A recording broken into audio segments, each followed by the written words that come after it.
Special Report. I'm Jerika Duncan. We're coming on the air with significant new information on the urgent and around-the-clock search for that missing submersible vessel in the Atlantic. I want to go straight to the news conference right now so we can get the latest information. Thank you for joining us today and over the past few days. This afternoon, Rear Admiral John Mauger will be providing an update on the most recent findings from ROV operations in search of the Titan submersible. He will provide a brief statement and provide the opportunity for questions after. Please limit your questions to one per outlet. Following the briefing, the Joint Information Center staff and I will be here to help you with any of your further needs. May I now please introduce Rear Admiral John Mauger.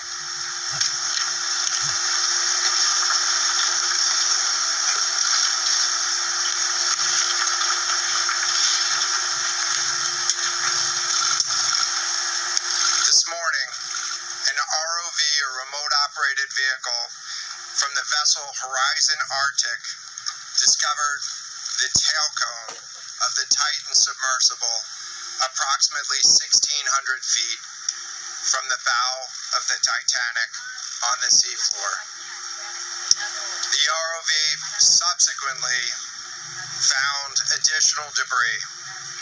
In consultation with experts from within the Unified Command, the debris is consistent with the catastrophic loss of the pressure chamber. Upon this determination, we immediately notified the families.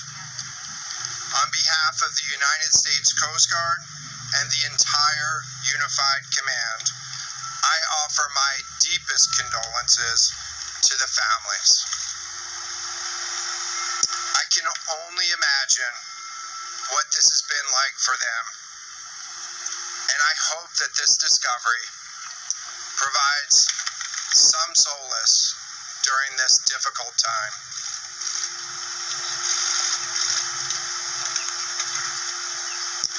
Additionally, we've been in close contact with the British and French Consuls General to ensure that they are fully apprised and that their concerns are being addressed. The outpouring of support in this highly complex search operation has been robust and immensely appreciated. We are grateful for the rapid mobilization of experts on the undersea search and rescue, and we thank all of the agencies and personnel for their role in the response. We're also incredibly grateful for the full spectrum of international assistance that's been provided. The ROVs will remain on scene and continue to gather information. Again, our most heartfelt condolences go out to the loved ones of the crew. We'll now take questions. Can you talk about the delay in reporting the vessel missing and what impact that had on the search? This was a incredibly complex case, and we're still working to develop the details for the timeline involved with this casualty and the response. And so we'll provide that information.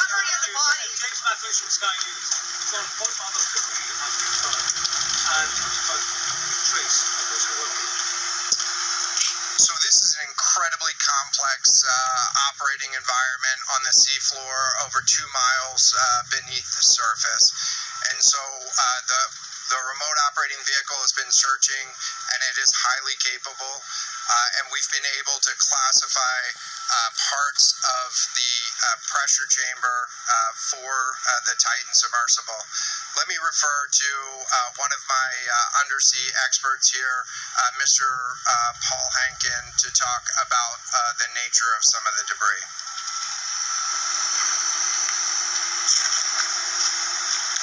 Thank you, Admiral. So essentially, we found 5 different major pieces of debris that told us that it was the remains of the Titan. The initial thing we found was the nose cone, which was outside of the pressure hull. found a large debris field. Within that large debris field, we found the front end bell of the pressure hull. That was the first indication that there was a catastrophic event. Shortly thereafter, we found a second smaller debris field. Within that debris field, we found the other end of the pressure hull, the aft end bell, which was basically comprised of the totality of that pressure vessel. We continue to map the debris field, and as the Admiral said, we will do the best we can to fully map out what's down there.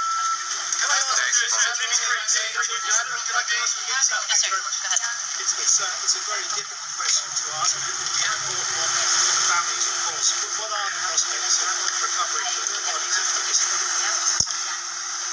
So the questions was related. I'm restating the question from the standpoint of sometimes it's hard to hear the question here. What are the prospects for recovering crew members?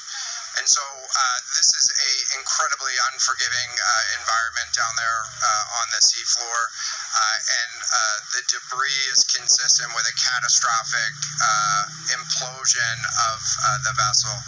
And so we'll continue to work and continue to search the area down there, but I don't have an answer for prospects at this time. Admiral, it's Tom Costello of NBC News. Is there any suggestion at all that the sub itself collided with the wreckage of Titanic, or that instead it might have imploded above the wreckage and then rained down nearby? So the question was, is there any question as to whether or not the sub collided with the Titanic or whether it imploded above and debris field created from that? So the location of the Titan submersible was in an area that was approximately 1,600 feet from the wreck of the Titanic. I have an expert here that is familiar with that area and can talk about the debris field and what the debris field indicates in terms of where the casualty may have occurred. Rear Admiral, really quickly, can you tell me when that massive fleet will be called back? The expert voice is coming up to answer the question. Thank you, Admiral. So the question is, where does the wreck lie in relation to the Titanic? I didn't hear the Admiral's answer. I think 1,600 feet. Was that correct, Admiral?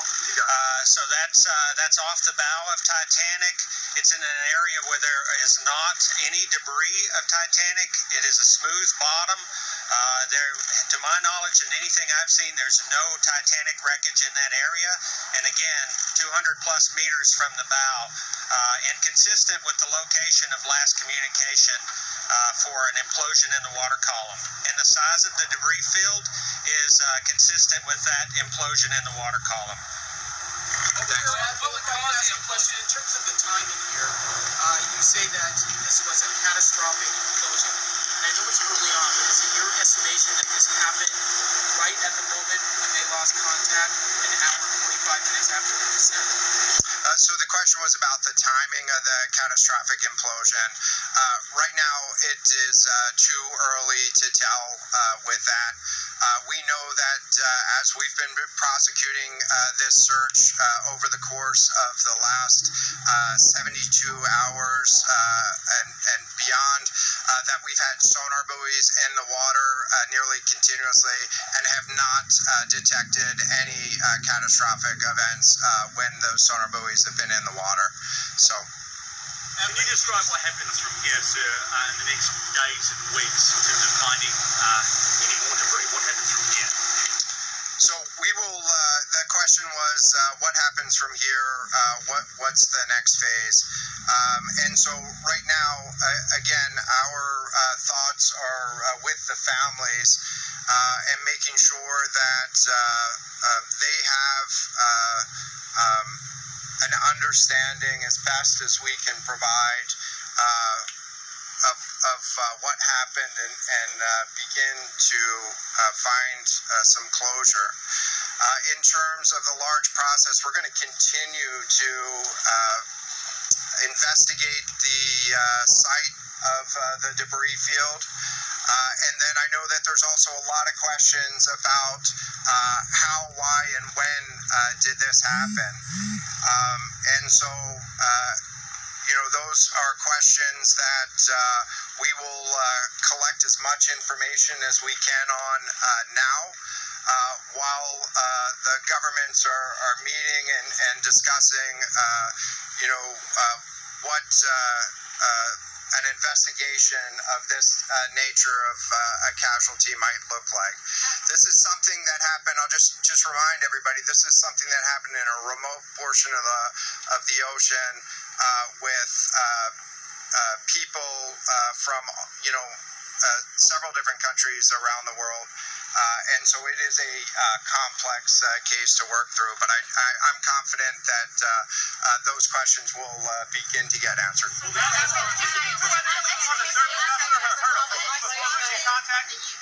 there any suggestion that time factors, speed, anything could have prevented this and saved 5 people on board, or is this quite simple?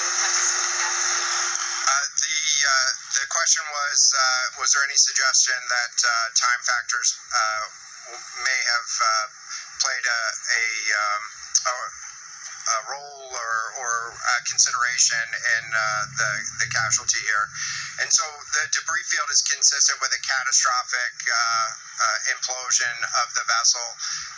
Again, while we were prosecuting the search, we had listening devices in the water throughout and did not hear any signs of catastrophic failure from those. And so we're going to continue to investigate, or we're going to continue to document the information there and understand, based on all the information we have, the timeline.